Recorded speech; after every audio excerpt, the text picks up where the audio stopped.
தலைவர் என்கிற முறையிலும் நாடாளுமன்ற உறுப்பினர் என்கிற முறையிலும் நானும் அதில் பங்கேற்கிறேன். தமிழக வெற்றிக் கழகத்தின் கூட்டத்தில் விசிக கலந்து கொள்ளும் என அக்கட்சியின் தலைவர் திருமாவளவன் தெரிவித்துள்ளார். நல்குகிறார்கள். 5 ஆண்டுகள் வரையில் இந்த ஆட்சி தொடர வேண்டும் என்பதே இடதுசாரிகளின் விருப்பம் என்பதை திரும்ப திரும்ப அவர்கள் உறுதிப்படுத்தி வருகிறார்கள். அதே நிலைப்பாட்டைத்தான் விடுதலை சிறுத்தைகள் கட்சியும் கொண்டிருக்கிறது. எனவே இந்த ஆட்சி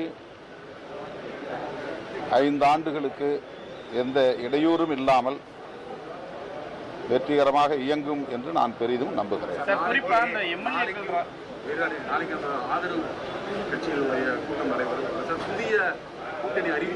அது அங்க போய் பேசின பிறகுதானே தெரியும். முன்கூட்டியே இப்படி நானா சொல்ல முடியாதுல்ல. நான் எப்படி அதை சொல்ல முடியும்? அவங்க இப்ப ஒரு தேநீர் விருந்துங்கிற அடிப்படையில் தான் அழைச்சிருக்கிறாங்க.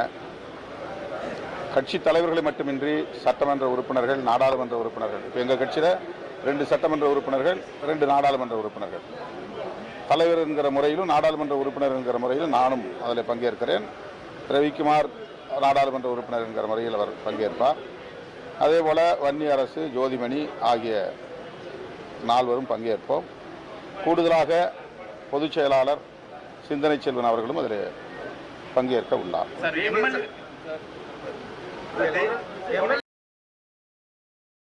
செய்திகளை உள்ளது உள்ளபடி தெரிந்து கொள்ள ரெஃப்ளெக்ட் நியூஸை சப்ஸ்கிரைப் பண்ணுங்க.